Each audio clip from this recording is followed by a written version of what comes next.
ഇവിടെ അർഹതപ്പെട്ടവരെ തള്ളി മാറ്റി അവരെ എന്നേക്കുമായി അവസാനിപ്പിക്കുന്ന വിധത്തിലേക്ക് സനീഷ് കുമാർ ജോസഫ് നടത്തുന്ന ക്രൂരമായ സ്ഥാനാർത്ഥി നിർണയത്തിന് അറുതി വരുത്തണം എന്നുള്ള രീതിയിൽ തന്നെ ഞാൻ കോൺഗ്രസിൻ്റെ KPCC പ്രസിഡന്റ് സണ്ണി ജോസഫിനും AICC സെക്രട്ടറി KC വേണുഗോപാലിനും രമേശ് ചെന്നിത്തലയ്ക്കും VD സതീശനും ഞാൻ ഇന്നലെ തന്നെ എൻ്റെ അഭിപ്രായം മെയിലായിട്ട് ഞാൻ അയച്ചു കഴിഞ്ഞിട്ടുണ്ട്.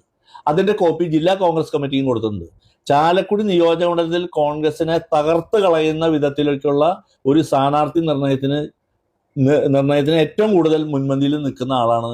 വളരെ ദൗർഭാഗ്യകരമായിട്ടാണ് പറയാൻ പറ്റുള്ളൂ ചാലക്കുടിയിലെ കോൺഗ്രസിന്റെ MLA സനീഷ് കുമാർ ജോസഫ്. എന്തുകൊണ്ട് അദ്ദേഹം ഇരിക്കുന്ന കൊമ്പ് മുറിക്കുന്നു എന്ന് ചോദിച്ചാൽ എനിക്കതിന് മറുപടിയില്ല.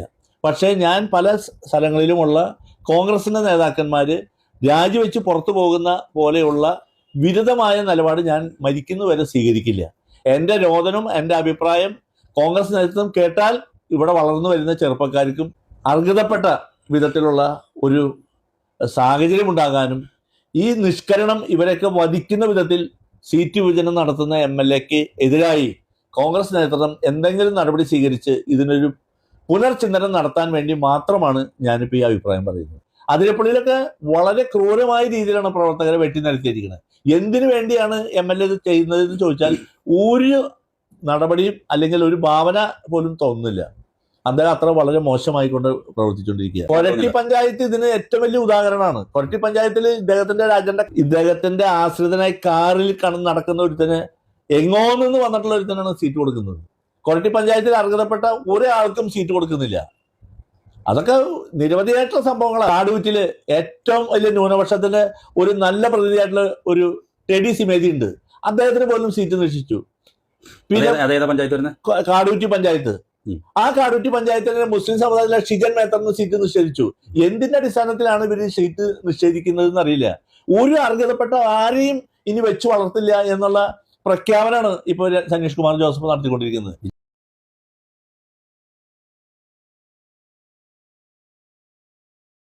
എല്ലാവർക്കും നമസ്കാരം. ചാലക്കുടി നിയമസഭാ മണ്ഡലത്തിൻ്റെ രാഷ്ട്രീയ ചിത്രം ഏകദേശം നമ്മുടെ മുന്നിൽ ഇപ്പോൾ വ്യക്തമായിട്ടുണ്ട്.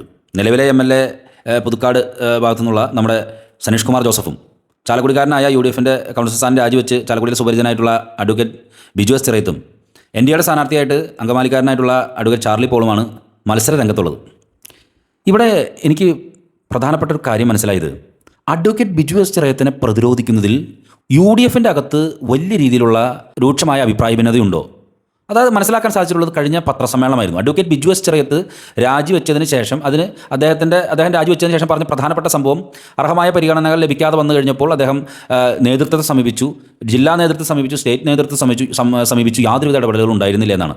അപ്പോൾ ഇത് വിശദീകരിക്കാൻ വേണ്ടിയിട്ട് ഇതിനെതിരെ UDFൻ്റെ ഒരു പത്രസമ്മേളനം നടന്നു. ഈ പത്രസമ്മേളനത്തിൽ നമുക്ക് അത്ഭുതം ഉണ്ടായ സംഭവം, അതിൽ പങ്കെടുത്ത നേതാക്കന്മാർ ബ്ലോക്ക് പ്രസിഡന്റ് VO പൈലപ്പൻ, മുൻ നഗരസഭാ ചെയർമാൻ എബി ജോർജ്, മുൻ നഗരസഭാ ചെയർമാനായിട്ടുള്ള ഇപ്പോഴത്തെ parliament party leader Shibu Alappan തുടങ്ങിയ നേതാക്കൾ ആരും തന്നെ അഡ്വക്കേറ്റ് ബിജു എസ് ചിറയത്തിന് നേരെ ഒരു കടന്നാക്രമണത്തിന് മുതിർന്നില്ല.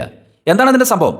തീർച്ചയായിട്ടും അതിൽ രണ്ട് പ്രശ്നമുണ്ട്. ഒന്ന്, VO പൈലപ്പനെ പോലെ ഒരാൾക്ക് അഡ്വക്കേറ്റ് ബിജു എസ് ചിറയത്തിനെ എങ്ങനെ കടുത്ത വിമർശനം നടത്താൻ സാധിക്കും? കാരണം അദ്ദേഹം ഏറ്റവും കൂടുതൽ വോട്ട് നേടി ജയിച്ചത് LDFൻ്റെ ഒപ്പം നിന്നപ്പോഴാണ്. അദ്ദേഹം വന്ന് വോട്ട് നേടി ജയിച്ച് LDFൻ്റെ ഒപ്പം വന്നതിന് ശേഷമാണ് പിന്നീട് അദ്ദേഹം UDFിലേക്ക് വന്നത്. ഈ മുൻ നഗരസഭാ ചെയർമാനായിട്ടുള്ള CA ജോർജ്, അതായത് എബി ജോർജിൻ്റെ പിതാവ് CA ജോർജ് 2 പ്രാവശ്യം UDFനെ തോൽപ്പിക്കാൻ ശ്രമിച്ച ആളാണ്. ഒരു പ്രാവശ്യം നഗരസഭയിലേക്കും മറ്റൊരു പ്രാവശ്യം നിയമസഭയിലേക്കും അദ്ദേഹം മത്സരിച്ച് പരാജയപ്പെട്ടിട്ടുള്ള വ്യക്തിയാണ്. അപ്പോൾ അതുകൊണ്ടായിരിക്കുമോ എന്ന് ചോദിച്ചാലല്ല. അതുപോലെ തന്നെ ഏറ്റവും പ്രധാനപ്പെട്ട വാക്കുകൾ ഷിബു ആലപ്പൻ്റെ ഭാഗത്തു നിന്നുണ്ടായ ഒരു സംഭവമാണ്. ഷിബു ആലപ്പന് വ്യക്തിപരമായിട്ട് അദ്ദേഹത്തോട് യാതൊരുവിധ പ്രശ്നങ്ങളില്ല, പാർട്ടി എന്ന നിലയ്ക്കാണ്. പക്ഷേ അവരുടെയൊക്കെ വാക്കുകൾ അഡ്വക്കേറ്റ് ബിജു എസ് ചിറയത്തിനോട് ഒരു മൃദു സമീപനം എന്ന് വെച്ച് കഴിഞ്ഞിട്ടുണ്ടെങ്കിൽ അകാരണമായിട്ടൊരു കടന്നാക്രമണത്തിന് മുതിരാൻ ഇവരുടെ മനസ്സ് അനുവദിക്കുന്നില്ല. അതിന് പലതരത്തിലുള്ള കാരണങ്ങളാണ് നമുക്ക് മനസ്സിലാക്കേണ്ടത്. കുറച്ച് നാളുകളായി UDFൻ്റെ അകത്ത് നടക്കുന്ന, ചാലക്കുടിയിലെ UDFൻ്റെ അകത്ത് നടക്കുന്ന സംഭവങ്ങൾ കണ്ടാൽ നമുക്ക് അന്തിച്ചു പോകാൻ സാധിക്കും. പണ്ട് ഇവിടെ ഗ്രൂപ്പ് സംവിധാനങ്ങളുണ്ടായിരുന്നു. സ്റ്റേറ്റ് നേതൃത്വവുമായി ബന്ധപ്പെട്ട ഗ്രൂപ്പ് സംവിധാനങ്ങൾ. ചാലക്കുടി പൊതുവായി ഗ്രൂപ്പിന് സ്വാധീനമുള്ള ഒരു സ്ഥലമാണ്, കരുണാകരനുമായി ബന്ധപ്പെട്ട് നിൽക്കുന്ന സ്ഥലം. പിന്നീട് ഉമ്മൻചാണ്ടിയുടെ നേതൃത്വമുള്ള ഗ്രൂപ്പും ശക്തമായി. ഇതൊക്കെ ഒരു ആശയടിത്തറയുടെ പേരിലുള്ള ഗ്രൂപ്പുകളാണ്. പക്ഷേ ഇപ്പോൾ ചാലക്കുടിയിൽ നടക്കുന്ന ഗ്രൂപ്പ് സംവിധാനങ്ങൾ, കോൺഗ്രസിനകത്തെ ഗ്രൂപ്പ് സംവിധാനങ്ങൾ കണ്ടു കഴിഞ്ഞാൽ ഭയങ്കര ചിരിയായിരുന്നു. കഴിഞ്ഞ പ്രാവശ്യം 3 ഗ്രൂപ്പുകളായിരുന്നു. ആദ്യം 2 പ്രബല ഗ്രൂപ്പ് ഉണ്ടായി, പിന്നെ അവസാനം 3ാമത് ഗ്രൂപ്പ് വന്നു. 3 നഗരസഭാ ചെയർമാന്മാരുടെ നേതൃത്വത്തിലുള്ള 3 ഗ്രൂപ്പുകൾ. ഈ ഗ്രൂപ്പുകൾ യഥാർത്ഥത്തിൽ എന്തിനാണ് ഈ ഗ്രൂപ്പുകൾ ഉണ്ടായെന്നുള്ളത് യാതൊരു പിടിപാടില്ല. അത് മനസ്സിലാക്കുന്നത് ഇപ്രാവശ്യത്തെ നഗരസഭാ തെരഞ്ഞെടുപ്പിന് ശേഷം ഒരു പുതിയ ഗ്രൂപ്പ് ഉടലെടുത്തു, എബിലപ്പൻ ഗ്രൂപ്പ്. എബിലപ്പൻ ഗ്രൂപ്പ് എന്ന് പറഞ്ഞു കഴിഞ്ഞിട്ടുണ്ടെങ്കിൽ ഒരു പ്രത്യേക ലക്ഷ്യം, അധികാര ലക്ഷ്യമാണ്. അതായത് അവൾ ആദ്യം നഗരസഭാ ചെയർപേഴ്സൺ ആവരുത്, അതിനുവേണ്ടി നമുക്ക് ഒരുമിക്കാം. ഇങ്ങനെ യഥാർത്ഥത്തിൽ ഈ ഗ്രൂപ്പുകളൊക്കെ എന്താണ് കോൺഗ്രസിന് നേടിക്കൊടുത്തതെന്ന് ചോദിച്ചു കഴിഞ്ഞാൽ ഒന്നും പറയാൻ സാധിക്കില്ല. ഇനി അതിനുശേഷം ഉണ്ടായ ഏറ്റവും വലിയ സംഭവമാണ് ഈ പത്രസമ്മേളനത്തിൽ തന്നെ ഞാൻ ചോദിച്ചൊരു ചോദ്യത്തിന് വി ഒ പൈലപ്പൻ പറഞ്ഞ മറുപടി തന്നെ അത്ഭുതകരമായി. കാരണം ഇപ്പോഴത്തെ MLA Sanish Kumar Joseph, TJ Sanish Kumar Joseph payment സീറ്റാണ് വാങ്ങിച്ചുള്ളതെന്നും അതുപോലെ തന്നെ ഇദ്ദേഹം കോൺഗ്രസിനെ തകർക്കാൻ ശ്രമിക്കുന്നതെന്ന് പറഞ്ഞ് കോൺഗ്രസിൻ്റെ DCC ജനറൽ സെക്രട്ടറി ആയിട്ടുള്ള ടി എ ആൻഡോ സ്റ്റേറ്റ് നേതൃത്വത്തിന് കത്തയച്ചതുമായി ബന്ധപ്പെട്ട് ഞാൻ എൻ്റെ ഉൾപ്പെടെയുള്ള ചാനലുകളിലാണ് ആ വാർത്ത വന്നത്. ആ വാർത്ത വന്നതിന് ശേഷം അദ്ദേഹത്തെ ഈ പാർട്ടിയിൽ നിന്ന് പുറത്താക്കി. പക്ഷേ നിങ്ങൾ നോക്കൂ, പുതുയുഗ പിറവി എന്ന് പറയുന്ന പുതുയുഗ പിറവി യാത്ര ചാലക്കുടിയിലൂടെ കടന്നുപോയി കഴിഞ്ഞപ്പോൾ ഈ ചാലക്കുടിയിലെ ജനാധിപത്യ വിശ്വാസികൾക്ക് ഇവർ നൽകിയ സന്ദേശം എന്താണ്? ഈ MLA പേയ്മെൻറ്റ് സീറ്റ് വാങ്ങി പഞ്ചായത്ത് തെരഞ്ഞെടുപ്പിനെ സ്വാധീനിച്ചെന്നും അതോടൊപ്പം തന്നെ നിരവധിയായിട്ടുള്ള പ്രവർത്തകർക്ക് മാനസിക വിഷമം ഉണ്ടാക്കുന്ന തരത്തിൽ പ്രസ്ഥാനത്തെ തകർക്കാൻ ശ്രമിക്കുന്നു എന്നൊക്കെ പറഞ്ഞ് രൂക്ഷമായ വിമർശനം ഉന്നയിച്ച TA ആൻഡോ സ്റ്റേജിൽ ഈ VD സതീശനെ കഴുത്തിൽ ഹാരം അണിയിക്കാനായിട്ട് അദ്ദേഹത്തിൻ്റെ പേര് വിളിച്ചു പറഞ്ഞ് അദ്ദേഹം അണിയിച്ചു. അപ്പോൾ അതിൻ്റെ അർത്ഥം എന്താണ്? അതിൻ്റെ അർത്ഥം എന്ന് പറയുന്നത് ഈ കോൺഗ്രസിൻ്റെ സ്റ്റേറ്റ് നേതൃത്വം TA ആൻഡോ പറഞ്ഞത് ശരിയാണെന്ന് സമ്മതിച്ചു. വേറെ എവിടെയും അദ്ദേഹം ഒരു മാപ്പ് പറയണതോ മറ്റു സംഭവങ്ങളോ ഒന്നും തന്നെ നമ്മുടെ മുന്നിലുണ്ടോ? ജനാധിപത്യ വിശ്വാസികളുടെ മുന്നിൽ എന്തെങ്കിലും പറഞ്ഞിട്ടുണ്ടോ TA ആൻഡോ? ഇല്ല. അപ്പോൾ TJ സനീഷ് കുമാർ എന്ന് പറയുന്ന ആൾ പേയ്മെൻറ്റ് സീറ്റ് നടത്തുന്ന ആളാണ്. ഈ പറഞ്ഞ ആരോപണങ്ങൾ അദ്ദേഹം പ്രസ്ഥാനത്തെ തകർക്കാൻ ശ്രമിക്കുന്നു. ഇങ്ങനെയുള്ള നിരവധി സംഭവങ്ങൾ TA ആൻഡോ പറഞ്ഞത് സ്റ്റേറ്റ് നേതൃത്വം ശരിവച്ചിരിക്കുന്നു എന്നതിൻ്റെ ഏറ്റവും വലിയ ഉദാഹരണമാണ് ഈ പുതുയുഗ പിറവി യാത്ര എന്ന് പറഞ്ഞ ചാലക്കുടിയിലൂടെ പോയപ്പോൾ TA ആൻഡോനെ പാർട്ടിയിൽ നിന്ന് പുറത്താക്കപ്പെട്ട TA ആൻഡോനെ സ്റ്റേജിലിരുത്തി ആ സ്റ്റേജിൽ VD സതീശന് ഹാരാർപ്പണം നടത്തുന്ന ഒരു ചടങ്ങ് നടത്തുന്നതിലൂടെ ജനാധിപത്യ വിശ്വാസികൾക്ക് നൽകിയ ചിന്ത എന്നാണ്. നിങ്ങളൊന്ന് ചിന്തിച്ചു നോക്കും, ഞാൻ പറയുന്നതിൽ എന്തെങ്കിലും പ്രശ്നമുണ്ടോ? അതാണ് ചാലക്കുടിയിലെ ഈ പാർട്ടി സംവിധാനം എന്ന് പറയുന്നത്. പഞ്ചായത്ത് തെരഞ്ഞെടുപ്പുമായി ബന്ധപ്പെട്ട് മാനസികമായിട്ട് ഒരുപാട് വിഷമമുണ്ടാക്കുന്ന പല ടൈപ്പിലുള്ള സംഭവങ്ങൾ. അതായത് ഏറ്റവും വലിയ ഒരു പ്രധാനപ്പെട്ട സംഭവം എൻ്റെ ഒരു കസിൻ കൂടിയായിട്ടുള്ള VV ജോർജ് വേണാട്ടുപറമ്പിൽ എന്ന് പറഞ്ഞാൽ അതിരപ്പള്ളി മണ്ഡലം പ്രസിഡന്റ്. അദ്ദേഹം ഈ TJ സനീഷ് കുമാർ ജോസഫ് ചാലക്കുടിയിൽ വന്നു കഴിഞ്ഞിട്ടുണ്ടെങ്കിൽ അതിരപ്പള്ളിയിൽ കുട പിടിച്ചിരിക്കുന്ന ആളാണ് ഈ VV ജോർജ്. അദ്ദേഹം ഈ തെരഞ്ഞെടുപ്പുമായി ബന്ധപ്പെട്ട് നാമനിർദ്ദേശ പത്രിക നൽകുന്നു. ഒടുവിൽ അദ്ദേഹത്തിനെതിരെ അദ്ദേഹത്തിൻ്റെ സുഹൃത്തു കൂടിയായിട്ടുള്ള മറ്റൊരു സ്ഥാനാർത്ഥി നാമനിർദ്ദേശ പത്രിക കൊടുക്കുന്നു. ഒടുവിൽ ഈ ജോർജ് വേണാട്ടുപറമ്പിൽ എന്ന് പറഞ്ഞ ആൾ പാർട്ടിയിൽ നിന്ന് പുറത്താക്കപ്പെടുന്നു. അവസാനം ആ സീറ്റും കോൺഗ്രസ് നഷ്ടപ്പെടുന്നു. നിസ്സാര 5 വോട്ടിനാണ് VV ജോർജ് പരാജയപ്പെട്ടത്. ഇങ്ങനെ നിരവധിയായിട്ടുള്ള സംഭവങ്ങൾ.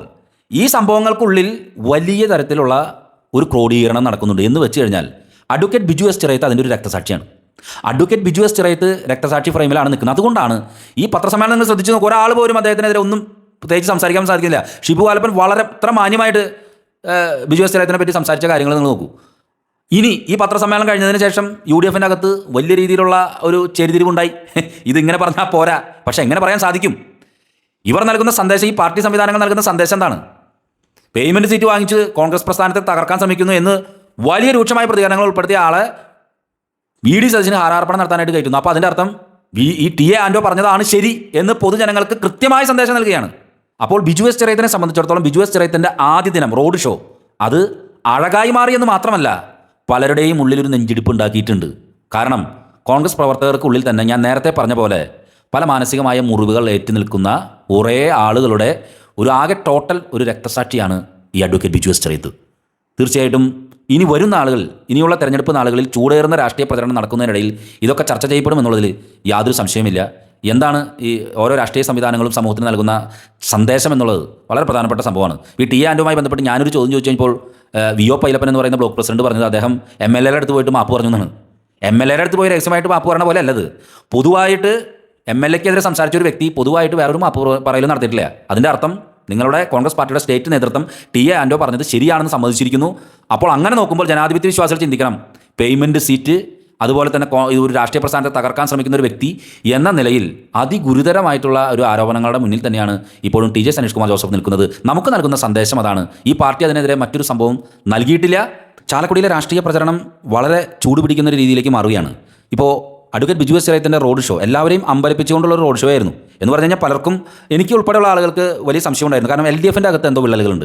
ഈ തെരഞ്ഞെടുപ്പ് സ്ഥാനാർത്ഥിയുമായി ബന്ധപ്പെട്ട് സ്ഥാനാർത്ഥി പ്രഖ്യാപനമൊക്കെ വൈകുന്നതുമായി ബന്ധപ്പെട്ടൊക്കെ നമ്മൾ അറിഞ്ഞ വസ്തുതകൾ വെച്ച് നോക്കുമ്പോൾ തീർച്ചയായിട്ടും LDF ഒരുമിച്ച് നിൽക്കുമോ എന്നുള്ളതൊക്കെ ആയിരുന്നു. പക്ഷേ അക്ഷരാർത്ഥത്തിൽ ചാലക്കുടി പട്ടണത്തിൻ്റെ ചരിത്ര വീതികളെ അഴകുള്ളതാക്കി മാറ്റി ഈ അഴകുള്ള അഭിഭാഷകനായ അഡ്വക്കേറ്റ് ബിജു എസ് ചിറയത്ത് എന്നുള്ളതിൽ യാതൊരു സംശയവുമില്ല. നമ്മുടെ മുന്നിൽ ചോദ്യചിഹ്നമായി നിൽക്കുന്ന ചോദ്യങ്ങൾ ഉള്ളിൽ തന്നെയുണ്ട് എന്നുള്ള ബോധ്യത്തോടെ ചാലക്കുടി തെരഞ്ഞെടുപ്പ് പ്രചരണത്തിൻ്റെ ചൂടിലേക്ക് കടക്കുകയാണ്.